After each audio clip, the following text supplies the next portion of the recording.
My name is Diane Padula, and I'm the Director of Regulatory Affairs in the Government Relations Office of the APA Practice Organization.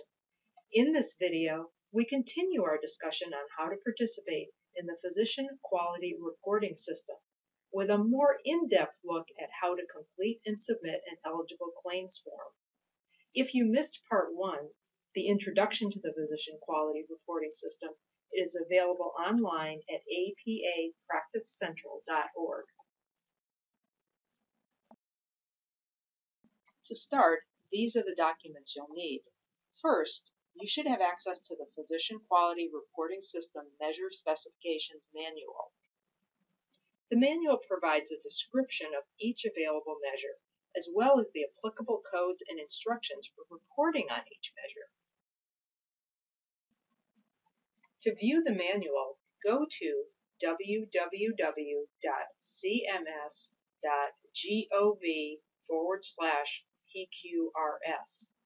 Then click on How to Get Started and scroll to the Download section at the bottom. The manual is the third link listed on this page. Next, you will need the CMS 1500 claims form that you use for submitting claims to Medicare. For 2011 and 2012, there are 10 measures which psychologists are most likely to report. You only need to report on 50% of the applicable cases in order to be eligible for bonus payments.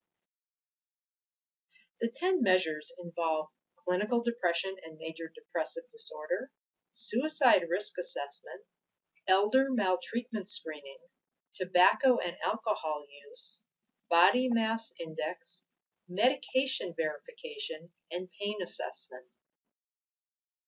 Now that you have everything you need, begin by selecting the applicable measures that you would like to report.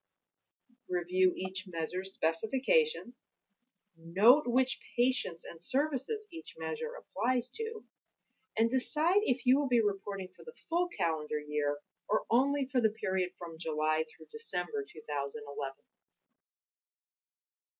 For purposes of this video, we're going to use Measure 181, the Elder Maltreatment Screen and Follow-Up Plan, as our example. This measure is intended to identify abuse of an older adult by a caregiver. Elder abuse can involve physical, emotional, or psychological harm, as well as financial exploitation or neglect, both intentional and unintentional.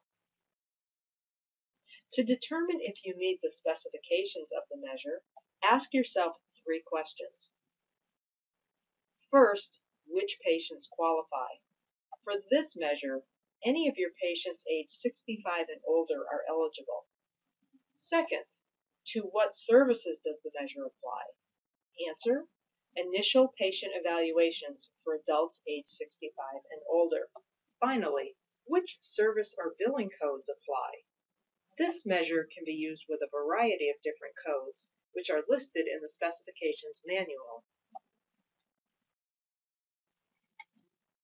Codes 90801 and 90802 are for psychiatric diagnostic interviews, while 96116 is for a behavioral status exam and 96150 a health and behavior assessment.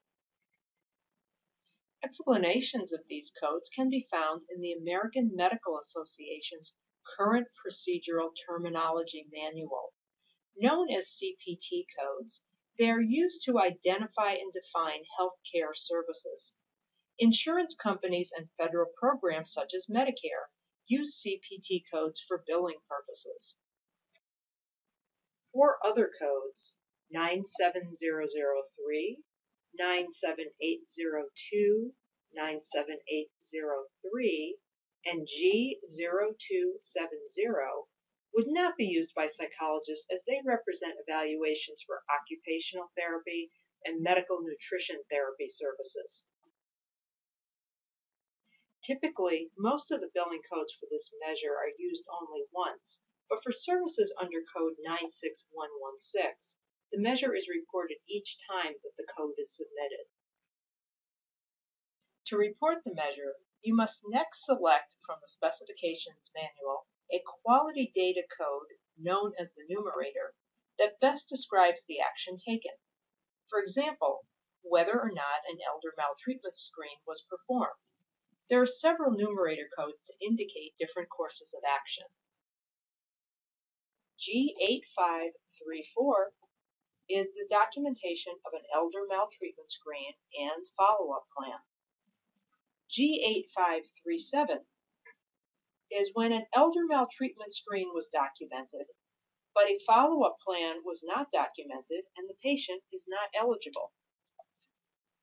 G8535 is used when there is no documentation of an elder maltreatment screen and the patient is not eligible. G8536 indicates no documentation of an elder maltreatment screen and the reason is not specified. Finally, G8538 is used when an elder maltreatment screen is documented, but the follow-up plan is not documented and no reason is specified. Once you've determined the numerator, you're ready to report. Using the same CMS 1500 claims form used to report the service, first list the billing code, then use the line directly below to report the measure. When reporting the measure, list the same date and place of service used for the billing code. In the section for the billing code, list the numerator code that matches the action taken.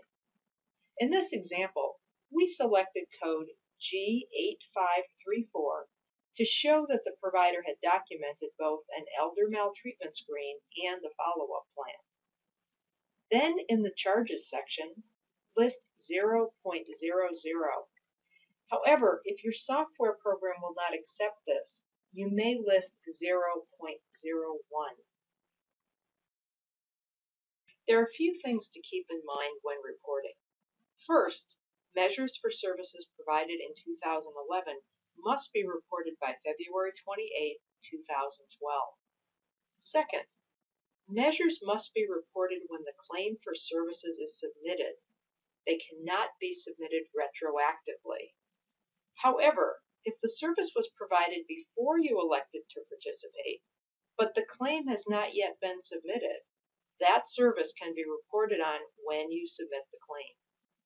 Finally, reporting by a group practice must reflect the individual provider's NPI number in order for each individual provider to receive credit for successfully reporting.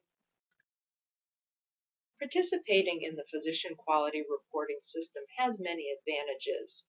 First, there's a 1% bonus payment on all 2011 Medicare charges for successful reporting, which means that you have reported on at least 50% of the applicable cases. Second, a feedback report from CMS on your individual participation and the amounts earned through PQRS. And third, an indication in Medicare's physician locator system that you participate in PQRS. This demonstrates your interest in improving quality of care for Medicare beneficiaries. Physician Compare, a locator system for physicians and other healthcare professionals, is available on the Medicare website. Beginning in 2013, the Physician Compare system will include performance information from providers who participated in PQRS in 2012. For additional information, you can visit the website for the Centers for Medicare and Medicaid Services at www.cms.gov/PQRS or contact your Medicare administrative contractor who handles your Medicare claims.